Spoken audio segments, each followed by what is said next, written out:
Buenos días a todos, gracias por acompañarnos en esta nueva sesión.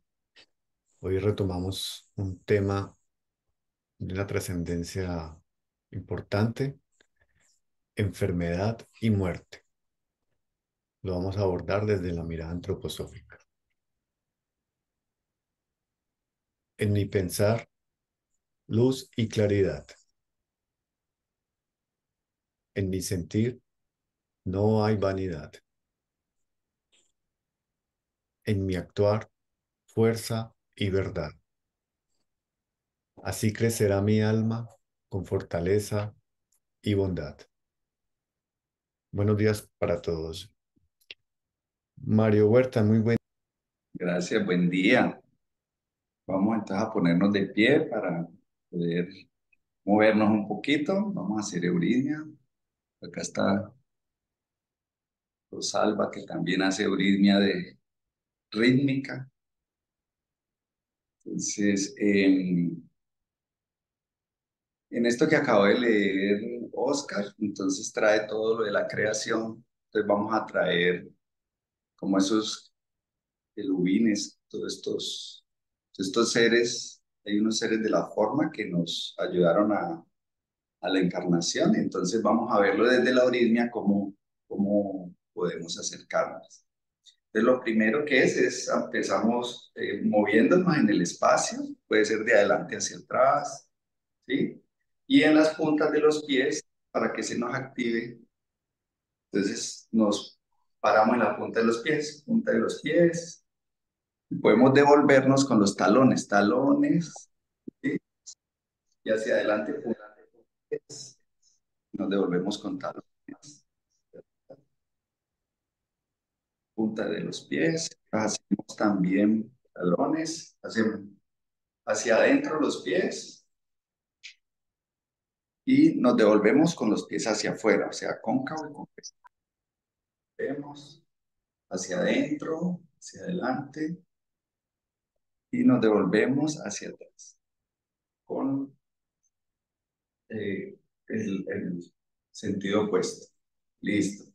Entonces ubicamos un espacio, vamos a hacer el zodiaco entero, zodiaco enterito, dando qué parte nos influencia a nosotros. Entonces arrancamos con Aries, que es la cabeza, y el color es rojo, Aries, y es nuestra letra B. ¿Sí? Este es Aries.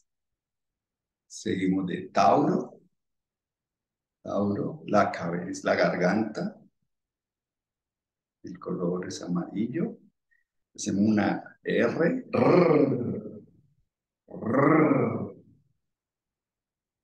Tauro. Seguimos con Géminis, nuestros hombros, Géminis, nuestra H, Géminis. Seguimos con Cáncer, nuestro color verde, Cáncer. Y es todo nuestro tórax, Cáncer. Y vamos a hacer Leo. Esta es nuestra F, perdón, Cáncer. Sí, Cáncer. Seguimos con Leo, los dedos bien abiertos.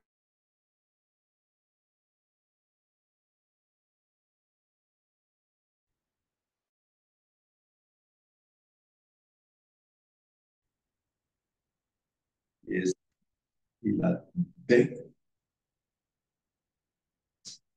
¿sí? Leo, repito, es la T y la D. Seguimos con Virgo, Virgo, que es el estómago, nuestra B, nuestra Virgo, color es índigo. Seguimos con Libra, es esta posición Libra. Vamos por las caderas y la los sonidos. Libra, el color es morado. Vamos para Escorpio, que son nuestros órganos genitales. Vamos bajando en la encarnación. Órganos genitales. Nuestra de serpiente. Escorpio, colores lila. Vamos a hacer Sagitario. Un podito así. No sé si se ve bien, así, codo. Y los pies como en P. Este es Sagitario, el lila claro, y son nuestros muslos. Esa es la K, Sagitario. Y la G de gato. G, Sagitario, lila claro. Capricornio, la misma posición de las piernas, pero arriba está el carnero, Capricornio. Es flor de durazno, y hacemos nuestra L. L, L, L, Capricornio. Acuario, estas eran las rodillas, Acuario, con nuestras pantorrillas, y va con la M, es casi rosado, este rosado, mm, mm, Acuario, y llegamos a Piscis, un pie levantado como un pájaro flamingo, los rosaditos, entonces este es casi rojo, nuestra N, N, N,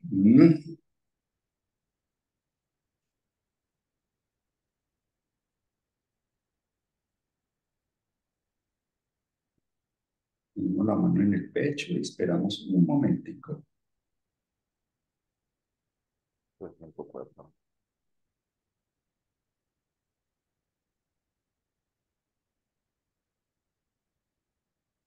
Muchas gracias a todos. Gracias, Oscar, y todos. Gracias, Mario. Gracias a ti. Muchas gracias. ¿Alguien se anima a... Yo lo leo. Gracias. Podríamos preguntarnos si los espíritus luciféricos hicieron un mal al hombre comparado con lo que hubiera hecho las potestades. Ciertamente no. Estudiando los hechos que la clarividencia verifica, uno se da cuenta que estos seres han acelerado realmente la marcha de la humanidad, porque el hombre tendría que haber esperado hasta la última fase de su evolución para desarrollar ciertas posibilidades que los espíritus luciféricos le aportaron antes de tiempo. De esta manera, él recibió de ellos ciertas facultades espirituales que lo elevaron a un grado mayor de evolución. Esto no es un mal, por el contrario, ello prueba, por extraño que parezca, que una providencia infinitamente sabia preside la marcha de la humanidad. ¿Cómo debemos concebir en la evolución el rezagamiento de ciertas entidades? Un pensamiento superficial las compararía con los alumnos que no avanzan en sus estudios. Sin embargo, es necesario comprender que no fue por pereza que ellos han quedado atrás, sino por su gran espíritu de sacrificio. Estos seres que han sacrificado para dar al hombre la posibilidad de recibir en forma más consciente y libre el don del yo, aportado por los espíritus de la forma, los Elohim, encontramos, encontramos largas épocas de evolución y en el curso de ellas el hombre recibe de estos espíritus luciféricos los gérmenes de la palabra, del pensamiento, de la memoria reflexiva y de los talentos que van a servir al arte y a la ciencia. Sin la influencia luciférica, el hombre no hubiera sido capaz de alcanzar esta finalidad, porque su actividad habría sido puramente instintiva. Es verdad que otro elemento le fue aportado y puesto en su poder en el momento que los espíritus normales de la forma no lo tuvieron bajo su dependencia. El hombre fue puesto frente al bien y al mal. Fue libre de separarse del buen camino. Sin la intervención de los seres luciféricos, jamás hubiera sido colocado así entre el bien y el mal, pero tampoco hubiera conquistado su libertad. A estos seres les debe el haberla recibido. Todos llevamos en nosotros lo que han sembrado las entidades luciféricas. Fragmento de Enigmas del Universo, la Tierra y el Hombre, Rudolf Steiner. Alejandra, muchísimas gracias. Maestro Mario, muy buen día. Buenos días para todos. Bueno, hoy vamos a, de alguna manera, retomar un tema que ya desde otro punto de vista habíamos estado mirando ya hace algún tiempo atrás. Pero cada vez se hace más necesario penetrar realmente en la naturaleza de dos aspectos, fenómenos o procesos por el cual los seres humanos tenemos que atravesar, querámoslo o no. Y tiene que ver con la enfermedad y la muerte. Y de alguna manera, muy en nuestro ser inconsciente, tenemos un rechazo, valga la redundancia, inconsciente, a la enfermedad y la muerte. Y tiene que ver con lo que en la tradición eh, cultural de la humanidad, digamos, de alguna manera se impregnaron unos conceptos, unos paradigmas en relación a la enfermedad y la muerte. En especial, más o menos a partir del siglo noveno, se introducen cada vez con más fuerza este paradigma. Y es que desde los guías espirituales de la humanidad en aquella época, o sea, no de los seres espirituales, de los ángeles, de los arcángeles, de las jerarquías superiores, sino de los guías espirituales humanos de aquella época, se introduce enfermedad, muerte, castigo y deuda. Y eso está estrechamente amarrado. Y se comienza a crear, digamos, en el imaginario de los seres humanos, que debido al pecado original, el ser humano tiene como consecuencia, como castigo, la enfermedad, el sufrimiento y la muerte. Y entonces se hace un relato en torno a ello. La gran pregunta que uno tendría que hacerse es si eso es así, parcialmente es así o no es así. Es una pregunta que uno tendría que hacerse y para ello tendríamos que realmente recurrir a, a los textos antiguos y en especial al relato de la caída o al relato del pecado original. En ese relato se dice de que después de Dios haber hecho toda la creación, voy a relatarlo, digamos, de manera no leerlo textualmente, sino hacer un relato de ese momento de la creación, hace muchos, muchos eones, cuando Dios, o sea, lo primero es que Dios tiene como eje central de la creación al ser humano. Eso está en la primera parte del Génesis para nosotros que tenemos más contacto con la cultura judeocristiana. Allí se narra dos creaciones. En la primera parte se dice de que Dios creó a este ser humano como una imagen de sí mismo. Y luego en el segundo relato es como que va a conllevar a la ejecución eso que él creó, eso que él imaginó como creación. Entonces, una vez que hace toda la creación, ha creado al hombre y lo lleva a mostrarle cada una de las cosas que ha creado. Cada una, los cielos, la tierra, los aires, las aguas, ¿sí? Los animales diversos, las plantas. Y al terminar de Dios mostrarle a este primero, a este hombre primigenio, que en hebreo es muy importante decir, se dice Adam con M, él, este Adam, ve que todo era bueno y termina diciendo el relato, pero no encuentra a algo semejante a él. Y después de haberle presentado toda la creación, este ser, Adán, al no ver algo semejante a él, pero ve que todo es bueno, Dios dice, no es bueno que el hombre esté solo, creémosle a alguien semejante. Y entonces lo sumerge a este Adán en un sueño profundo, toma una de sus costillas y la configura como su contraparte. Entonces, una vez creada la contraparte, el semejante a este, ahora ya no Adam, sino Adán con N, y se la coloca enfrente. Entonces, una vez colocada enfrente, Adán dice, ah, esta vez es ella, hueso de mi hueso, carne de mi carne. Por lo tanto, debe llamarse Isha, porque del Ish viene.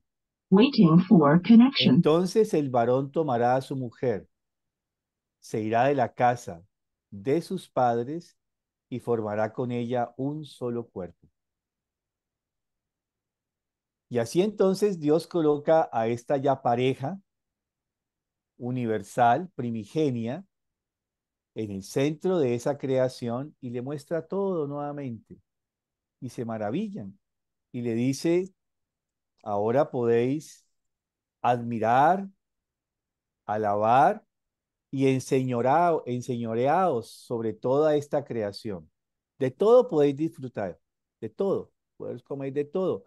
Pero ves ese árbol que está allí, ese árbol del conocimiento, de ese todavía no podéis comer. Porque si llegás a comerlo, conoceréis la muerte. Entonces así, muy juiciosos, el Adán y la Eva recorren todo el paraíso, ¿sí? Están disfrutando, conservan aquella prohibición, aquella inhibición que les ha colocado Dios de que de ese fruto del conocimiento del bien y del mal todavía no consuman. Y entonces aparece en algún momento de la creación la serpiente, es decir, Lucifer, aquel que ya lo leímos dos veces ahora en el relato que nos trajo Oscar en torno a este texto de Steiner explicando el sentido de Lucifer y su tentación. Entonces, este ser de buenas a primeras no tuvo éxito, ¿no? Primero se dice que él trató de acercarse a Adán, ya no Adán, recordemos que ya dejó de ser Adán, porque este Adán era uno solo, masculino, femenino, dice el relato, pero ahora una vez hace la división, ya es Adán, y ya es varón y es mujer, ya no es masculino, femenino, ahora es varón y ahora es mujer. Entonces, esta serpiente trató de inicialmente tentar al ser masculino de este ser humano, la parte masculina del ser humano, y no tuvo éxito. Él andaba embelesado viendo todo lo que y disfrutando de la creación. Entonces cuenta el relato que entonces busca la parte femenina del ser humano. Y por allí, por la parte femenina del ser humano, hubo algo porque, ¿qué fue lo que hizo Lucifer? Introdujo una excitación de los sentidos en esta alma, la parte femenina del ser humano. Intensificó los sentidos. Y al intensificar los sentidos, claro, ya se percata de lo que hay de otra manera distinta. Y en el relato se dice, coman de ese fruto, del conocimiento del bien y del mal. No, no, el Señor nos ha dicho que no debemos comer de ese fruto, porque conoceríamos la muerte, el sufrimiento y la enfermedad. Pero ustedes saben que la serpiente es tentadora, le dice, ah, esos son cuentos del viejo. No, bueno, así no dice el relato, pero lo digo yo, son mis palabras, esos son cuentos del viejo. Eso no, eso es para que no sean sabios como él. Come, come, y no va a pasar nada. Vas a ver que van a ser conocedores del bien y del mal, van a tener tanta sabiduría como Dios Padre. Entonces, dice el relato que sí. Entonces, esta parte femenina del ser humano cede, come del fruto y ahora dice, llévaselo a Adán, le dice la serpiente, también que Adán coma. ¿Sí? O sea, la parte masculina. Y va y entonces le ofrece a la parte masculina el fruto del conocimiento del bien y el mal. Y cuando la parte masculina consume el fruto, le da un mordisco, él siente, este ser siente que algo en él se desgarra. Como una especie de velo, de cortina, es desgarrado. Y siente un gran dolor en su ser, en lo más profundo de su ser. Y entonces, bueno, dice el relato que ahora ellos ven el mundo. O sea, se intensificaron realmente los sentidos, ven el mundo como no lo veían antes y sienten vergüenza porque se pueden no solamente percibir el mundo, sino comenzar a percibirse a sí mismos. Y entonces el relato sigue contando de que entonces Dios de vez en cuando hace una ronda por el paraíso y escucha un silencio especial. Entonces, que algunos conocen cuando los niños han hecho alguna pilatuna, que se esconden y hacen silencio, conocen eso, ¿no? Dice, este silencio es como raro. Entonces Dios dice, aquí ha pasado algo extraño. Adán, Adán, ¿dónde estás? Y entonces Adán no contesta.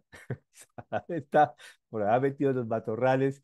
No, no, ahí está el Señor. ¿Yo qué le voy a decir ahora? ¿Sí? Si he irrumpido su designio, su mandato. Finalmente Dios le increpa y sale él con Eva, o sea, la parte masculina, femenina salen y Dios le pregunta qué ha pasado. Le dice, no, nada. Y Dios ve que algo ha pasado con él, que no es igual, que su sustancia y su característica realmente han cambiado. Entonces, en el diálogo, finalmente Adán tiene que reconocer de que comió del fruto del conocimiento, del bien y del mal.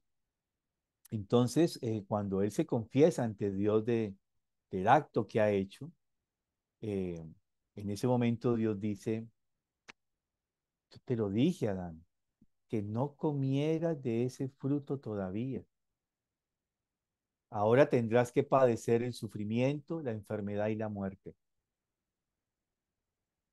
Y este relato más o menos contado así, modificado con algunas traducciones que se ha hecho del hebreo, en especial cuando lo tomamos desde el hebreo, es el que se toma posteriormente y por toda esta cultura judeo-cristiana se comienza a introducir ese aspecto de que desobedeció, por lo tanto tiene un castigo.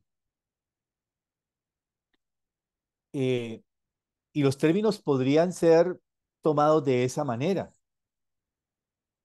pero realmente esta introducción, como el relato de Steiner nos dice acá en este texto, Lucifer interviene y cierto, el ser humano tenía que haber consumido el fruto del conocimiento del bien y el mal al final del proceso. Pero ¿qué fue lo que hizo Lucifer? Introducirlo antes de tiempo. Ese es el pecado original. Introdujo antes de tiempo ese proceso. Ustedes conocen eso muchas veces, ¿no? En la vida humana, en nuestras biografías. Hay veces es algo que tendríamos que acontecer en un momento determinado y lo aceleramos antes de tiempo. Muchas cosas, desde comernos el postre primero, por ejemplo, ¿sí? Y tiene una razón de ser fisiológica muy importante comerse el postre al final, no el primero. Pero otras veces nos tentamos y comemos el postre de primero, ¿cierto? ¿La consecuencia cuál es? Pues que hay una descarga fuerte de insulina porque hay un consumo excesivo de glucosa en la sangre y entonces eso ya da una sensación de saciedad y ya no comemos. Esa es la consecuencia, porque ya sentimos saciedad. Entonces, Y el tema de los aperitivos que todos conocemos y toda esta cosa, pues, que tiene que ver con la alimentación. O sea, hay muchos momentos en que nosotros ciertas circunstancias las hacemos antes de tiempo. Y por supuesto que tiene unas consecuencias. Por ejemplo, ese pecado original, yo siempre digo, acontece todos los días acontece y en cada momento porque siempre se nos presenta la tentación de una aceleración. Por ejemplo, queremos que los niños caminen antes del año de vida y entonces los llevamos a que utilicen caminadores, por ejemplo, o los estimulamos a que den sus, cogiendo lo de los sobacos, a que ya ellos comiencen a ejercitar prematuramente el reflejo de marcha. Ese es un ejemplo que tenemos hoy en día. Queremos que los niños hablen, entonces, inclusive antes de caminar y que piensen antes de hablar y de caminar. Todas las cosas podemos seguirlas haciendo, o sea, la cultura estimula un poco esto, ¿no? ¿Sí? Y nosotros creemos que debe ser así. El concepto de, por ejemplo, de preescolar es una escolarización prematura.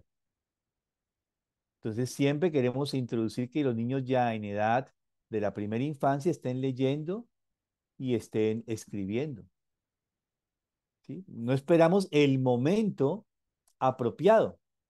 Y el momento apropiado no es un concepto teórico ni moralista, ni dogmático. Ah, es que a los antropólogos dicen que los niños deben comenzar a leer y a escribir alrededor de los 7 años. Y se vuelve un paradigma, y hay gente que lo toma así, como un paradigma y un dogma. Pero eso tiene una explicación de base muy sólida, como cada cosa. Si miramos entonces en el caso de la escritura, tendría que darse unas condiciones anatómicas apropiadas para que el niño pueda hacer lo que llamamos esto de que es la presión en pinza. O sea, este gesto, que estos tres dedos puedan coger el lápiz o el estilógrafo o el lapicero y cogerlo así y comenzar a escribir. Pero para que los niños puedan hacer eso, requieren que anatómicamente su mano se desarrolle. O sea, aquí terminar desarrollando los 5 huesos característicos de la mano. Al desarrollarse esos 5 huesos aquí en la mano, los dedos van a tener un alargamiento y una mayor libertad el pulgar. Y al tener este estiramiento de los dedos y este pulgar mayor libertad al haber desarrollado estos 5 huesos de la palma de la mano, aquí el canto de la mano, esta parte de acá, todos estos 5 huesos que están aquí, él ahora va a poder hacer esto. Y eso los anatomistas, los biólogos lo conocen, que se da alrededor de los 7 años. Y claro que un niño puede escribir. Hay niños quizás con unas condiciones anatómicas podrían hacerlo, pero ¿a costa de qué? Siempre es la pregunta. Entonces, esto como ejemplo para tratar de quitarle la carga moralista, ¿sí? Y yo hago siempre la diferencia entre moralismo y moral, que son dos cosas muy distintas. Quitarle la carga moralista al pecado original. El pecado original realmente es la tentación que coloca Lucifer en el alma humana de aquella época primigenia para que consuma del fruto del conocimiento. Pero hay varios pasos para eso que vamos a comenzar a mirarlos. Hay varios momentos en que eso no sucede así como un hecho que ya se dio y ya entonces Adán y Eva son conocedores. No, la tentación tuvo grados, pasos, ¿sí? Inicialmente ha tenido realmente 5 grandes pasos que vamos a hablar ahora. Eso no ha terminado, la tentación sigue existiendo, no terminó allá con el paraíso, ¿sí? En ese momento, el primer aspecto fue que Lucifer intentó intensificar los sentidos del ser humano. ¿Ustedes imaginan qué es intensificar los sentidos? Alguna vez, por ejemplo, las personas que reciben quimioterapia o otro tipo de tratamientos con químicos muy poderosos, muy fuertes, se les intensifica los sentidos. No sé si alguien ha escuchado esos relatos. Hay una intensificación de los sentidos y dependiendo de qué sentido predomina más en la persona. Puede ser el olfato, entonces ya tienen más olfato que un perro. Huelen a metros de distancia, lo que a uno tiene que olerlo ahí pegadito, ¿cierto? O la percepción. Comienzan a tener sensaciones visuales o auditivas o sensoriales en general, dependiendo del sentido que más eh, predomina en nosotros. En cada uno de nosotros predominan unos sentidos más que los otros, por constitución. Ahora imagínense esto elevado a la n potencia, donde todos los sentidos se intensificarían. Eso hubiese llevado a que Steiner describe que si el ser humano, o sea, si esa tentación luciférica hubiese tenido el efecto que hubiera querido Lucifer, el ser humano no había podido erguirse, no había podido tener esta posición recta que tenemos nosotros como seres humanos. Andaríamos en cuatro. Así como han visto que toda esa gente que se identifica de múltiples maneras hoy en día quiere identificarse como un ser cuadrúpedo, y andan por el mundo así, no hablando en dos pies, sino caminando en cuatro patas, tratando de caminar como si tuvieran cuatro patas. ¿Han visto esos videos por ahí en las redes sociales? El ser humano se hubiese quedado así, si se hubiera intensificado realmente esos sentidos. Entonces, ¿qué fue lo que hizo Dios Padre? Lo que hizo Dios Padre fue coger esta intensificación, ¿cierto? Para reducir ese proceso colocó las leyes que ya estaban dichas. O sea, hay una consecuencia. Cada que uno hace algo hay una consecuencia. Es un hecho.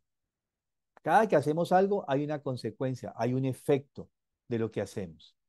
Si es acertado, el efecto será acertado, y si es errado, será errado el efecto, ¿cierto? Entonces, en este caso, yo ya había colocado unas leyes muy fijas, porque él no era tampoco eh, tan ingenuo. O sea, Dios no tenía la astucia de un gato de porcelana, él tenía la astucia realmente de todos los seres creados. O sea, esto puede llegar a pasar y va a pasar, ¿cierto? Porque era parte también del proceso de la creación. Entonces ya ha introducido estas leyes, que si pasa esto, podría suceder esto, ¿no? Como la ley de la gravedad o la inercia o la fuerza centrífuga o centrípeta, son leyes que están allí para poder realmente generar, ¿qué? Un equilibrio. Las leyes naturales están colocadas para formar un equilibrio en la naturaleza. Y estas leyes colocadas en el relato de la creación son colocadas para evitar justamente de que el ser humano no alcanzase un aspecto fundamental de su desarrollo, de su evolución, que es erguirse. Entonces introduce el sufrimiento, la enfermedad y la muerte como elementos que van a contrarrestar realmente estas tentaciones, que son varias. Vamos a mirarlas luego una por una. Si hoy estamos mirando la primera. Esa primera, entonces, aspecto justamente de intensificación de los sentidos es muy importante, porque sin la intensificación de los sentidos, el ser humano no puede tener un contacto con la realidad. ¿Qué hubiera pasado si Lucifer no hubiese intensificado los sentidos? El ser humano seguiría como una especie de ensoñación. ¿Has visto que cuando uno medio se levanta, que está así dormido, que uno como que ni percibe, ni oye, ni es?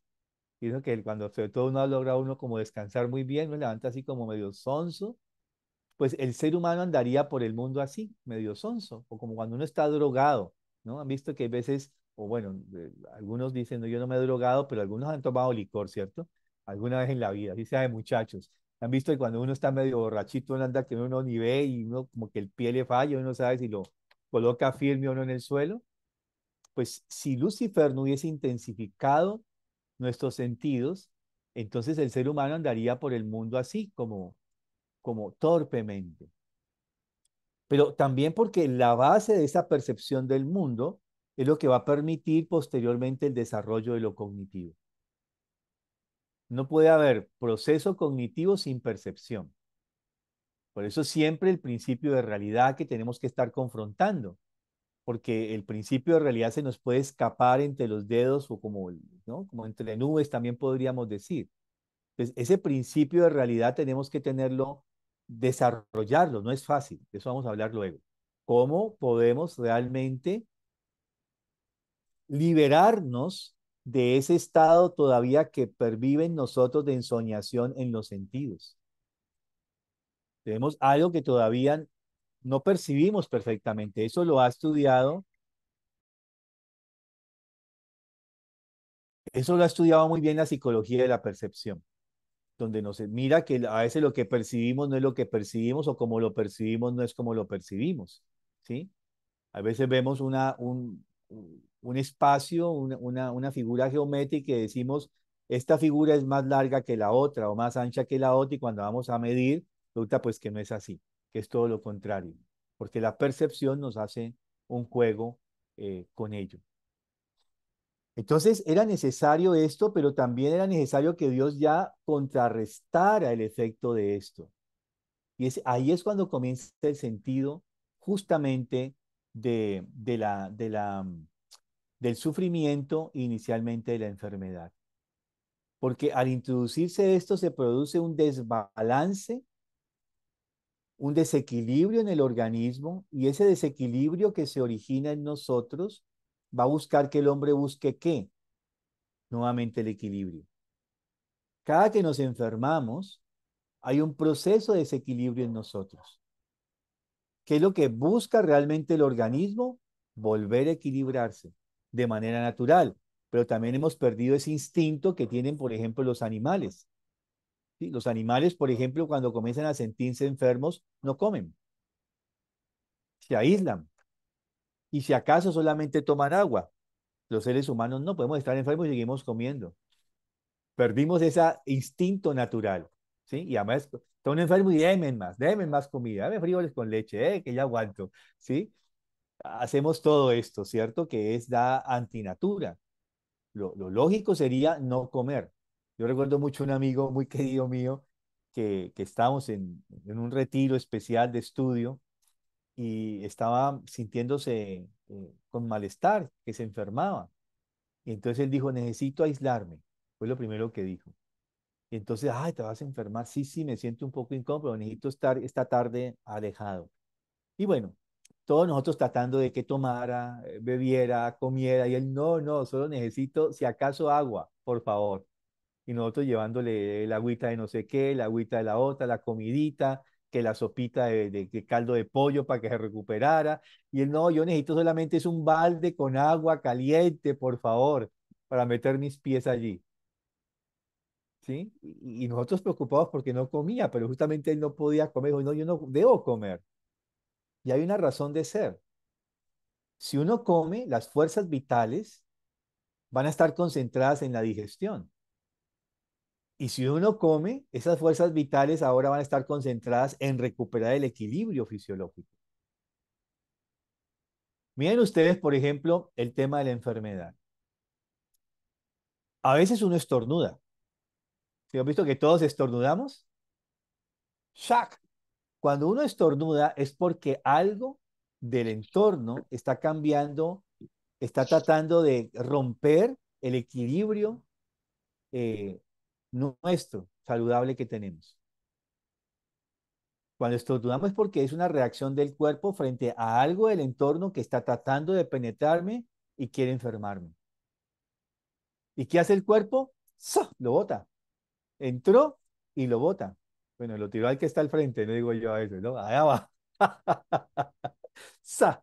Un amigo que hacía con las pulgas la cosa, no le caían las pulgas, te da la habilidad de agarrarlas y tirárselas a uno.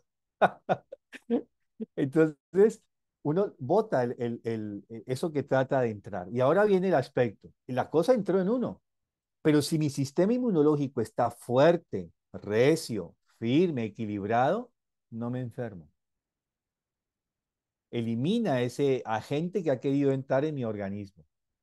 Pero si mi cuerpo ha estado desequilibrado, he comido mal, he dormido mal, he estado estresado, sea, factores que hoy en día todos vivimos, ¿cierto? E inmediatamente entonces ese agente, ese virus, microorganismo que entra en nosotros, llega a ser sus anchas. ¿Y qué es lo que muchas veces busca esa enfermedad? Pues que uno se quede quieto. Quédese quieto. no moleste, descanse, vaya, duerma, ¿sí? Cuídese. A veces la enfermedad tiene este sentido, ¿no? Y también la enfermedad, entonces, si buscamos en por qué me desequilibré, entonces yo buscaría justamente buscar una compensación en ese equilibrio. Entonces, en principio, toda enfermedad, entendida desde este punto de vista, es algo que nos llega, que nos sucede, porque algo no anda equilibrado en nosotros. Hemos perdido el proceso equilibrado, la homeostasis interna se ha perdido. Este balance y este equilibrio interno se ha perdido.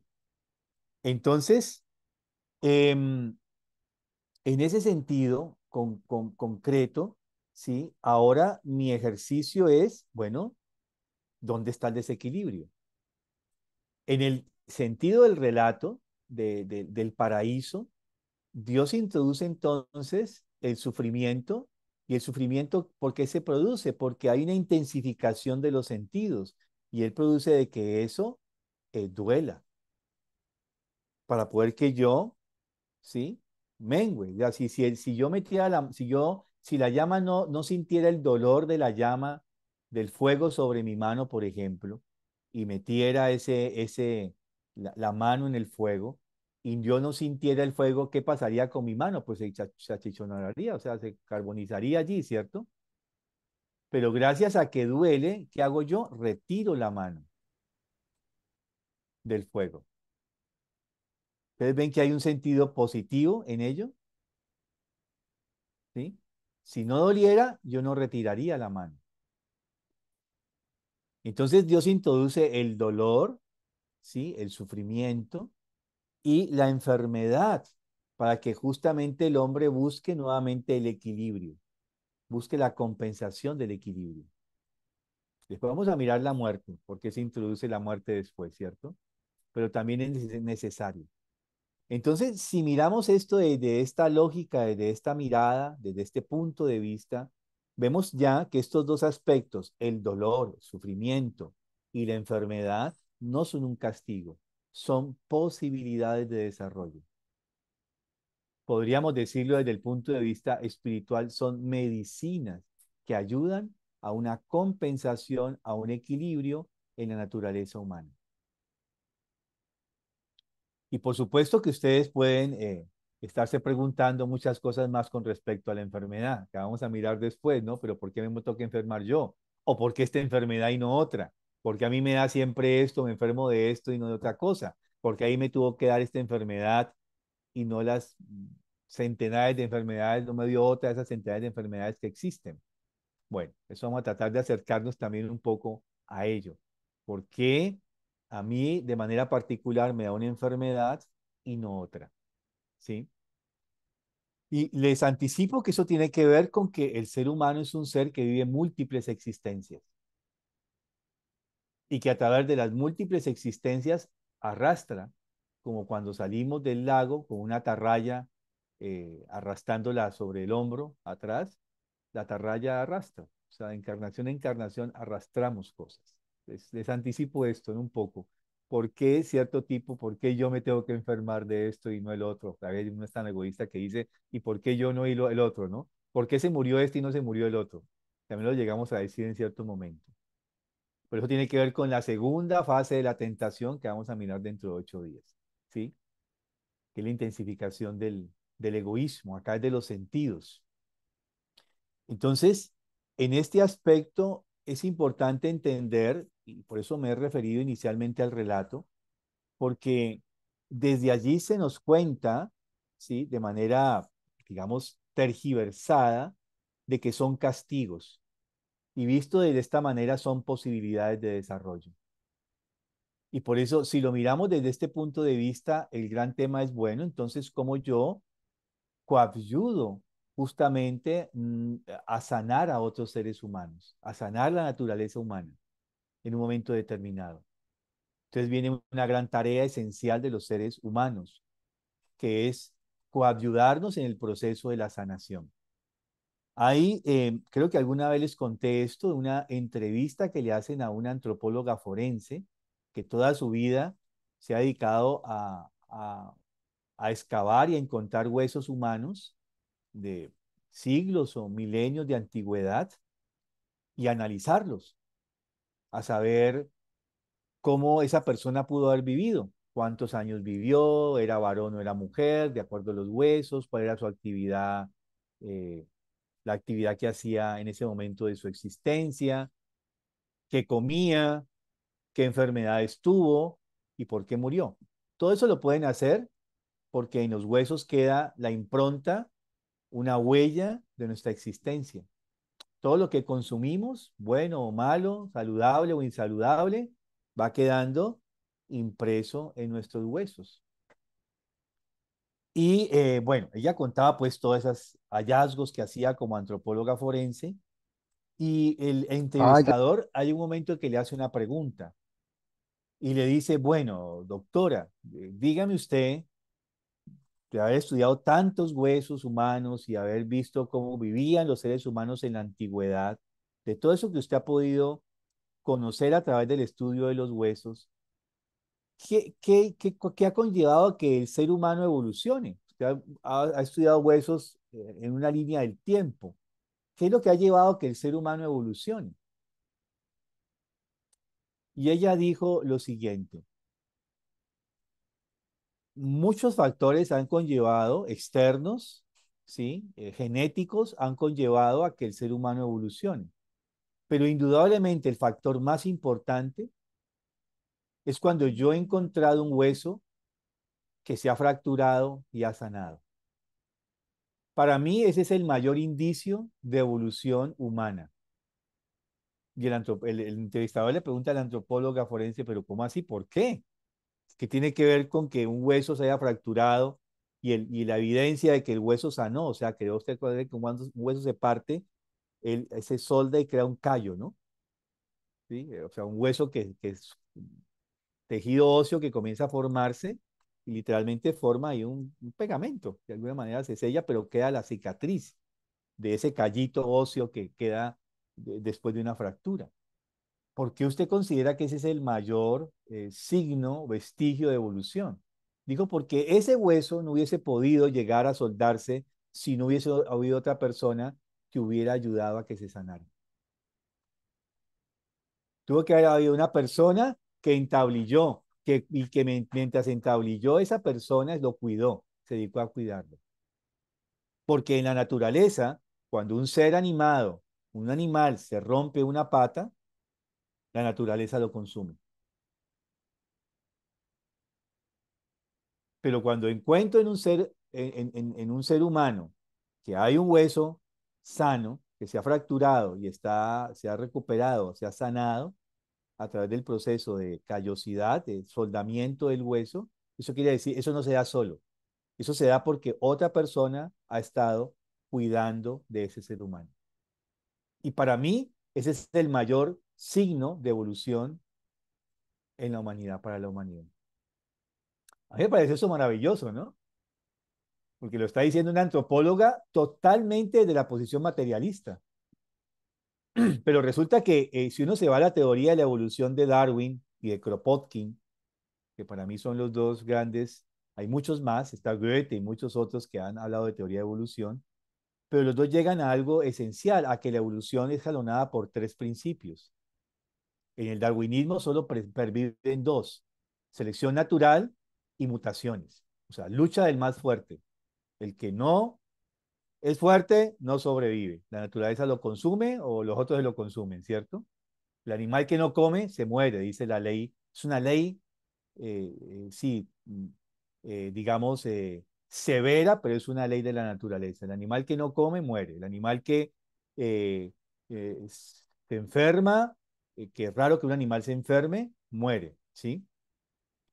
Y las mutaciones.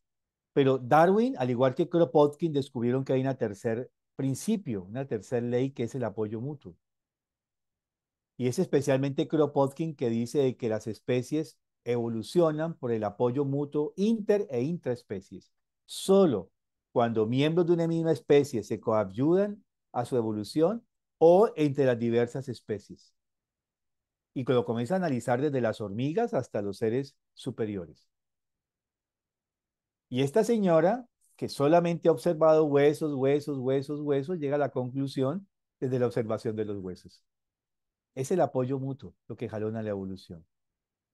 Cuando predomina en la segunda tentación que vamos a ver dentro de 8 días, que es el egoísmo, donde el egoísmo justamente intensifica mis propias necesidades, mi propia forma, ahora viene lo primero, mi propia forma de percepción y mis propias necesidades personales de acuerdo a mi naturaleza, pues yo paso por encima de los demás.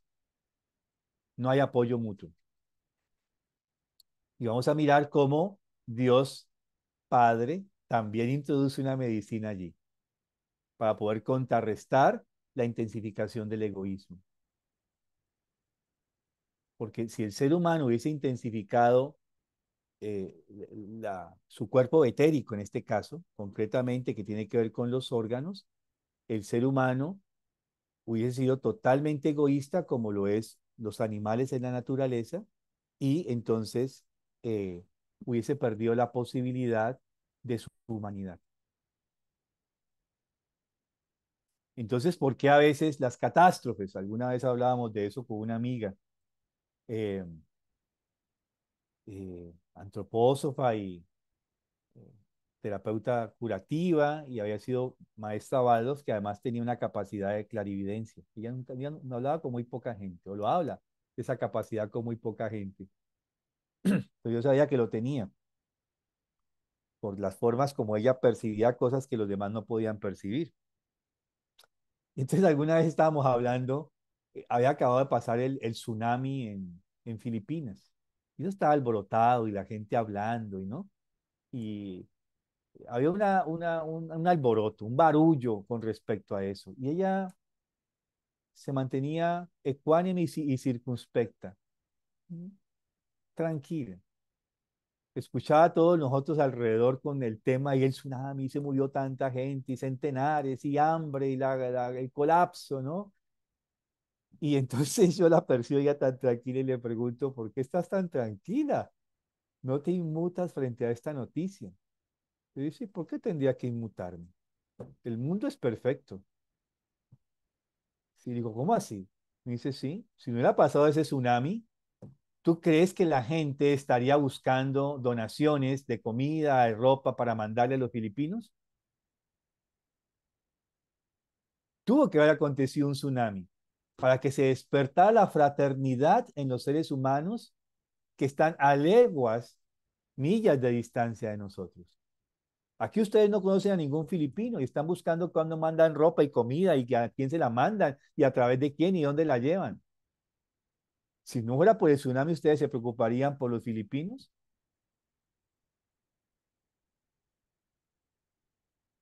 Sí. A veces esas cosas tenemos que leerlas de otra manera, digo yo, ¿no? Estos signos y señales que se nos presentan ante la vida. ¿A qué nos convocan realmente? ¿Por qué? ¿Para qué? No por qué me pasa a mí, sino para qué me pasa a mí.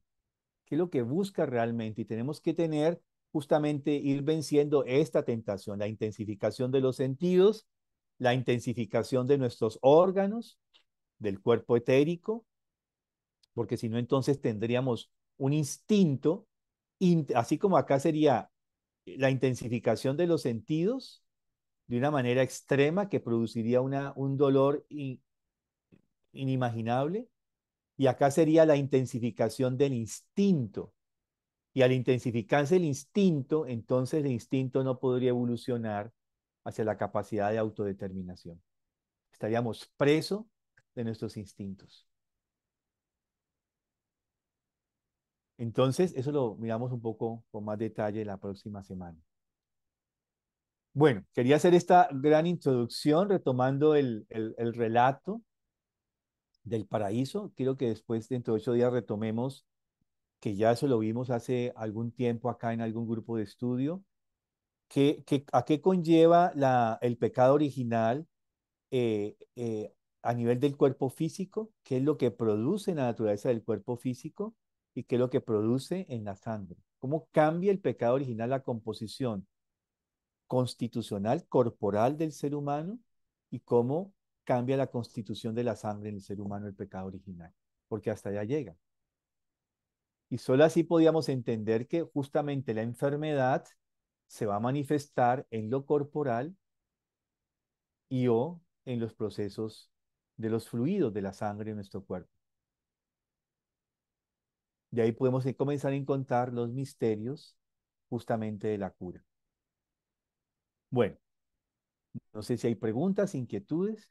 Quiero dejar hoy hasta allí. Mario, creo que en Ángel. un relato de, del Génesis se habla que Dios vistió de pieles a Adán y a Eva, o a Eva, creo que era así. Ahí se refiere que ese fue como el cambio del, digamos, de la constitución humana en ese momento. Y eso fue por el pecado original.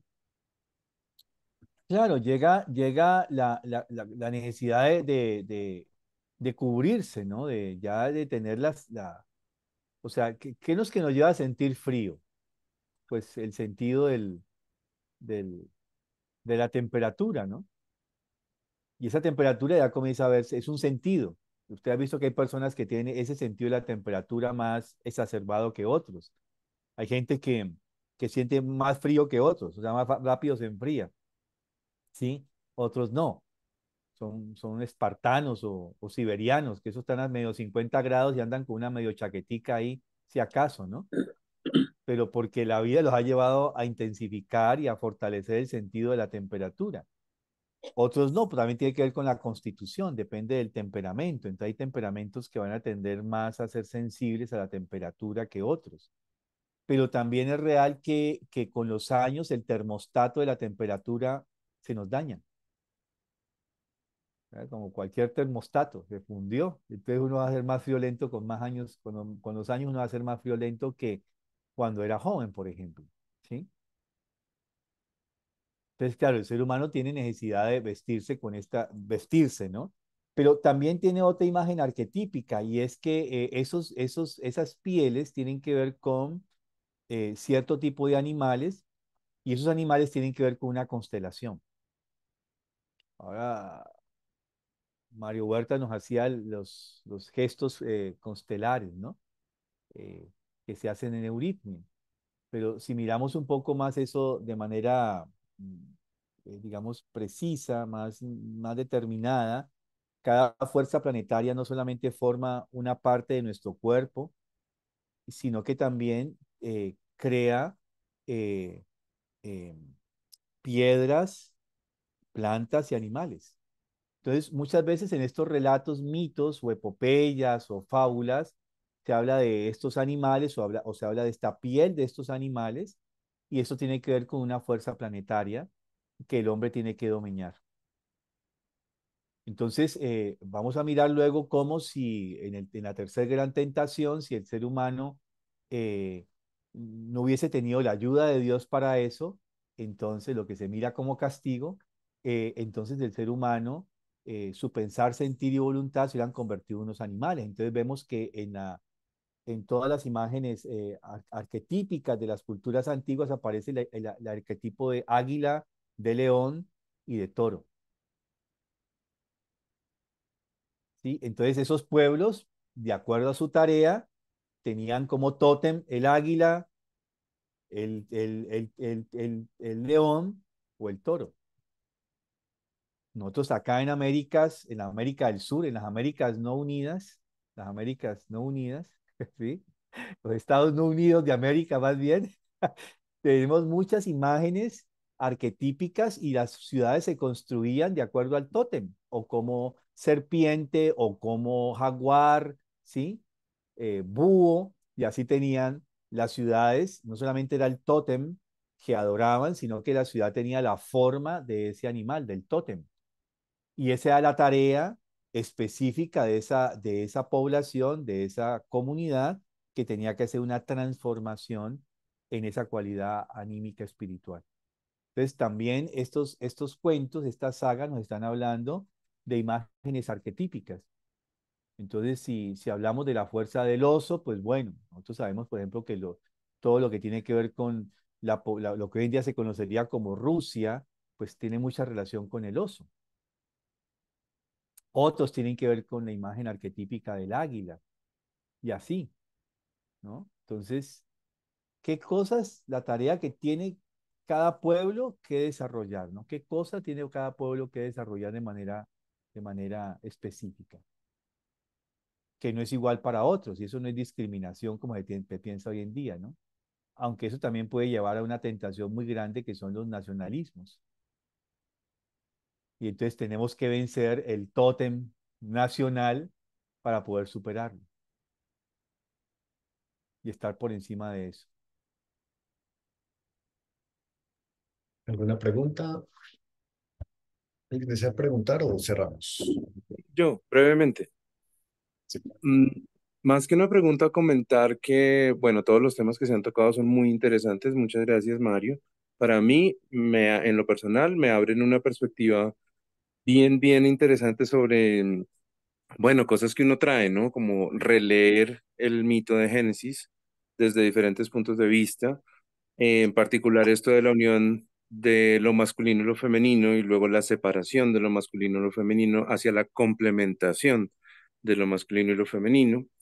Y bueno, muchas otras cosas que se han dicho que creo que será muy grato ir hilando en este nuevo proceso. Muchas gracias, Mario.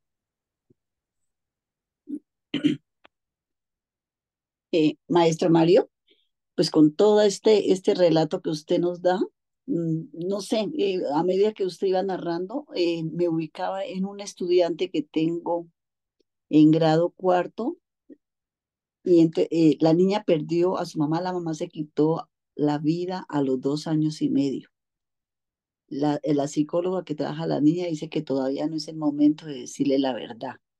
A los 3 años, su hermana mayor sufre un accidente y muere. Entonces ella queda con los abuelos y el papá por parte de padre, y él se le muere en pandemia el abuelito. El papá mm, se deja y se une con otra persona, entonces ella queda con la abuela. La abuela tiene en su cabecita, era una persona que el esposo le hacía todo, ella no salía porque él la suplía de todo. Entonces la niña vive con su abuela, ¿no? Ella en la parte oral responde, es increíble cómo ella responde, pero cada año que llega, ella llega en ceros, ¿no? Se le olvida todo. Yo mañana, por ejemplo, en la tarde voy a estarme con ella, porque es volver a retomar casi desde las vocales. Es como que parece que pasara un borrador por su cabecita. Entonces yo decía, pues muchas gracias, maestro, porque sé que me voy a entregar más a esta niña. Sí, eh,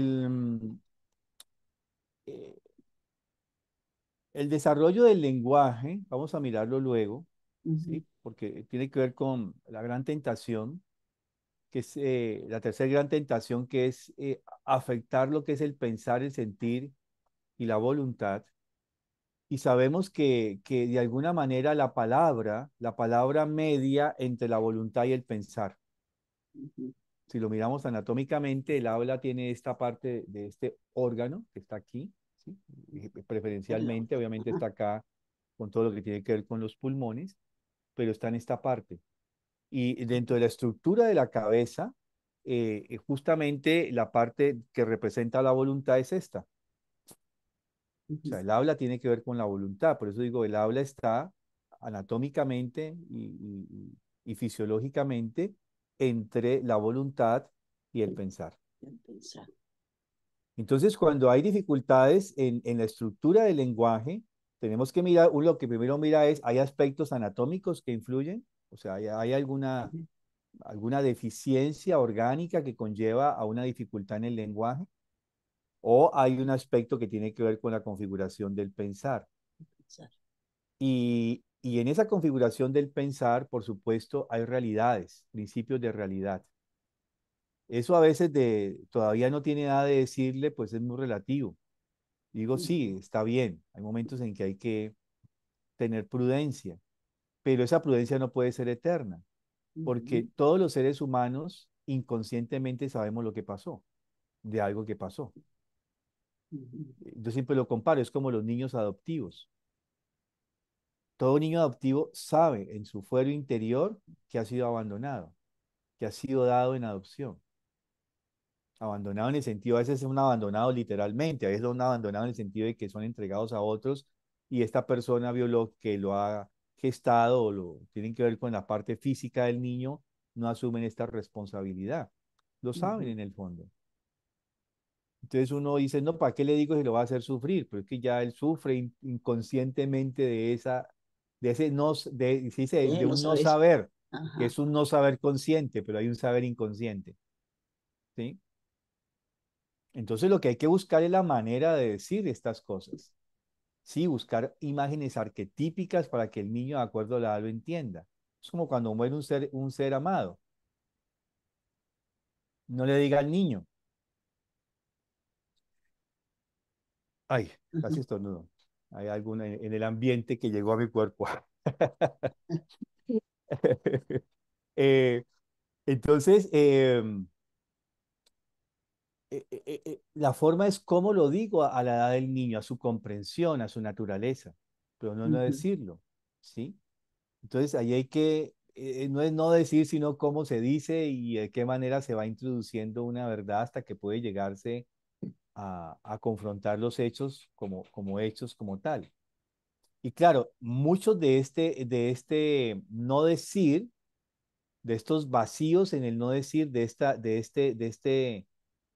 este no saber, de no querer saber, o en sí, de parte de los adultos en este caso, conllevan a procesos de dificultades en el aprendizaje. ujú, Entonces, bueno, eso es un tema ya, pero comento esto porque pueden ser aspectos que se pueden retomar en la estructura de la niña. Entonces, claro, ahí hay mucho dolor oculto que no ha sido expresado y que la niña lo porta, ujú. ¿sí? Ay, Y que gracias, también maestro. tiene, y que también tiene un tabú muy grande por el concepto que también tenemos del suicidio. Porque Ujú, también desde siglos atrás se dice que el que se suicida no tiene perdón de Dios. Bueno, y por eso los suicidas no tenían santa sepultura, no tenían el santo ritual del funeral. Y ahí hay todos unos temas que yo pienso que hay que mirarlos a la luz de una mirada mucho más compasiva y diferente ujú. hoy en día. Gracias, maestro. Con mucho gusto. ¿Tienen preguntas, Mónica? Y no, Mario, mientras yo te escuchaba, no podía dejar de pensar en lo que fue el proceso de mi enfermedad, ¿no? Yo lo asociaba como una cuestión karmática o lo pensaba, ¿no? Nunca lo había sentido esto que vos hablabas de la falta de equilibrio. Sin duda, a partir de esa enfermedad, yo hice muchos cambios, tomé un montón de decisiones y ahora a la distancia me doy cuenta que realmente ahora tengo otro equilibrio en mi vida que antes no tenía. Y bueno, como que no lo había pensado así, ¿no? O sea, en el momento que uno lo transita, eh, y bueno, mucho de eso tiene que ver con la antroposofía, este cambio de visión, esta forma de ver la vida y bueno, y todo este trabajo que hacemos, así que bueno, nada, gracias. Sí, y a veces hay que mirar el karma de otra forma, porque también eso también, el karma entonces es siempre algo negativo, ¿no? Y claro, podemos arrastrar tendencias de una existencia a otra, formas de pensar, formas de sentir, formas de actuar, y las arrastramos de una encarnación a otra.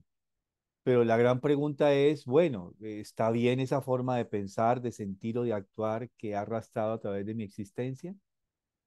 Quizás fue válida en otro momento y en este momento ya no es válida. Quizás tuve que ser un espartano, partidor de cabezas en una vida porque si no lo era la vida mía o la de los otros, quizás, digamos, en esas, me imagino, cuando nos tocó ser guerreros porque era así, nos llevaban las circunstancias, de eso vamos a hablar después, que tiene que ver con las guerras y cómo la guerra nos fue justamente cambiando nuestra existencia. Entonces venimos con una o dos encarnaciones batallando en la existencia a través de múltiples guerras y llegamos a esta donde no somos guerreros, ya no somos ni siquiera soldados, pero llegamos a la vida con una actitud combativa, prusiana, espartana, acabar con la cabeza de todo mundo y tomar decisiones tajantes como en el campo de batalla tiene que hacerse, ¿no? O sea, es una lucha.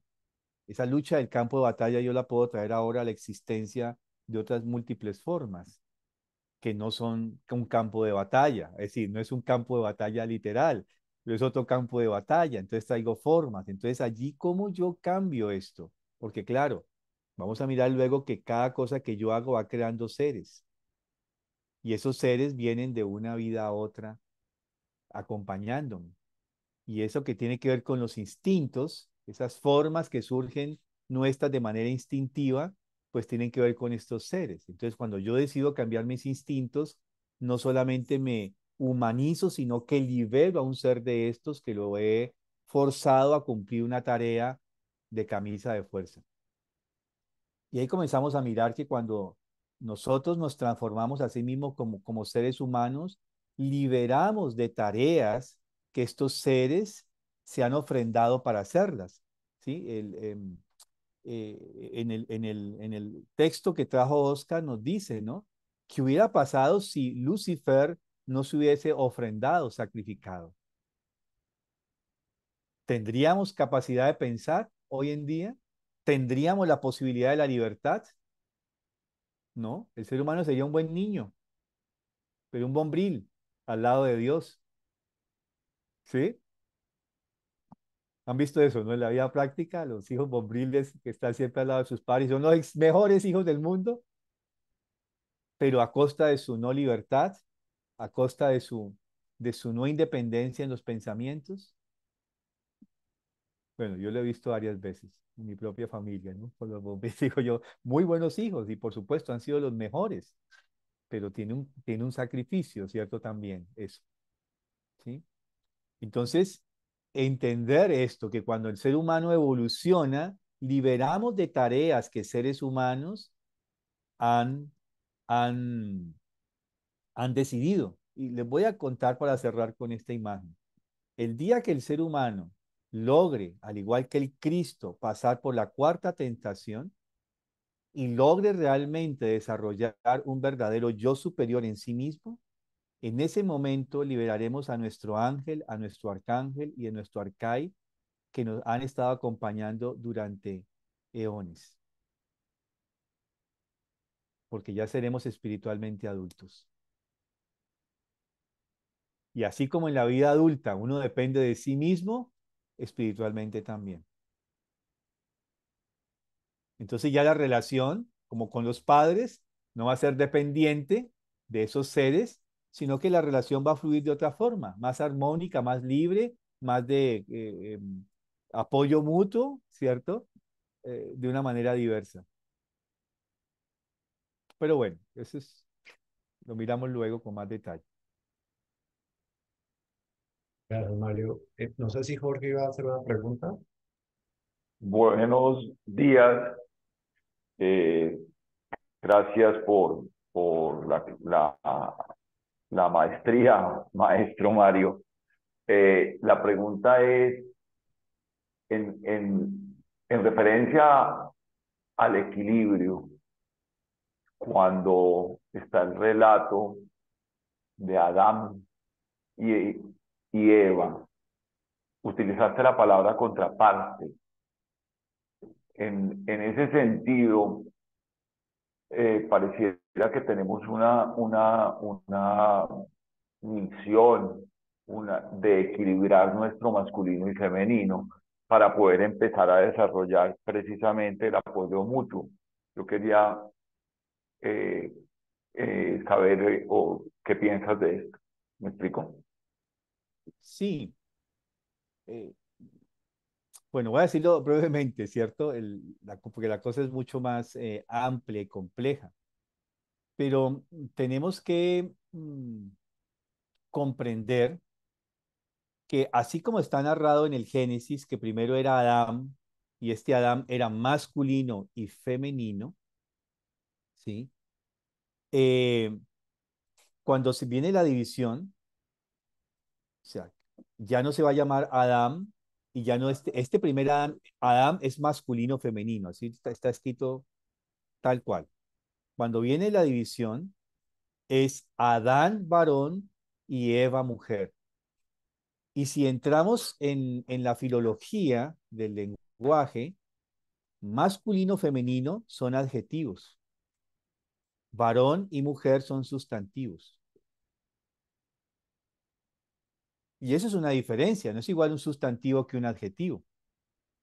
Entonces, este primer ser humano, Adán, tenía dos cualidades adjetivas, llamémoslo así, ¿no? Dos adjetivos, era masculino, femenino en sí mismo. Pero cuando se divide, es varón y mujer, por lo pronto ese varón será varón masculino y la mujer será mujer femenina. Por eso es que dice, entonces esta vez es ella, hueso de mi hueso, carne de mi carne de mi carne.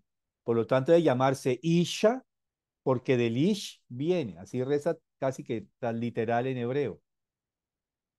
¿Sí? Ahora, eso visto en el proceso de formación humana de un cuerpo humano, en las primeras 7 semanas, entre las primeras 7 y 8 semanas, a pesar de que ya nacemos con la diferenciación sexual física, varones o mujeres, XY o XX, durante las 4 primeras semanas, las primeras 8 semanas, perdón, los 4 primeros meses, formamos en ese embrión tejidos masculinos femeninos.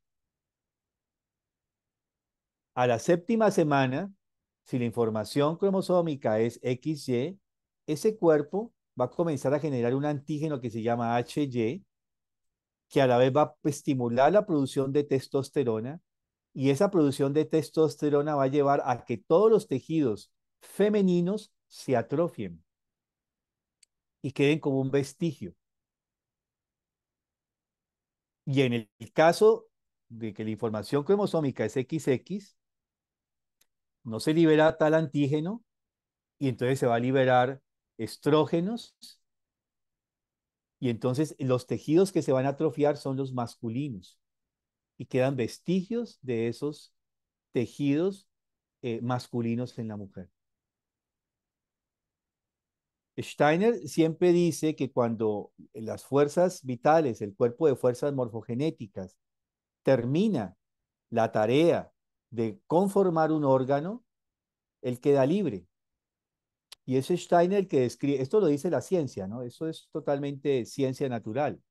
Pero Steiner le coloca un plus. Dice, esas fuerzas que se liberan, en el caso del varón, morfogenéticas son las femeninas, en el caso de la mujer son las masculinas, van a ayudar a conformar los 2 hemisferios cerebrales. Entonces, las fuerzas morfogenéticas que ayudan a conformar el cerebro en el varón son femeninas. Podríamos decir que el varón tiene entonces un cerebro y un pensamiento femenino, y en el caso de la mujer sería masculino. Entonces ya en el mismo cuerpo hay una compensación, y los chinos lo sabían en la medicina, colocaban positivo, negativo en el famoso yin y yang, y no lo colocaban igual en el caso del varón, positivo, negativo, negativo, positivo. Y la medicina que utilizaban era muy diferente porque los cuerpos eran muy distintos. No es igual el cuerpo de una mujer que el de un varón. Eso es obvio, no solamente por fuera, sino también por dentro. Los órganos son distintos, eso lo conoce muy bien la medicina, ¿cierto? Entonces, allá hay algo, ¿no? Y entonces voy a traer el relato de uno de los diálogos de Platón, que es el Simposium. En el Simposium se habla de esto mismo desde otro punto de vista, este mito de la creación. Y más o menos va a terminar diciendo, y entonces Adán siempre va a buscar a su contraparte y la contraparte buscará a su otra contraparte. Bueno, algunas ideas, ¿cierto? Para mirar esto, que es un tema hoy en día también un poco viciado por las ideologías que se mueven en el mundo. Muchas gracias. Gracias, Mario. Entonces vamos a cerrar.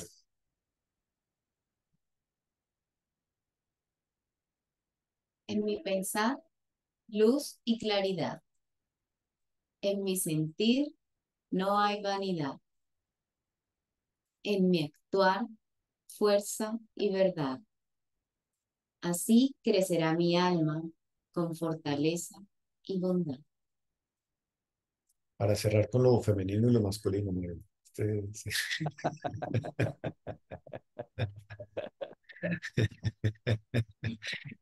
Todo está, todo lo tenemos sincronizado. Muchísimas gracias a todos, gracias por acompañarnos. Nos vemos dentro de 8 días, maestro Mario. Mil gracias Muy nuevamente buenos por días, todo. buen día. Gracias, Buen Mario. fin de semana. Gracias. Muchas gracias. Buen día para todos. Muchas gracias. Gracias. Feliz día para todos. Gracias, gracias y feliz día.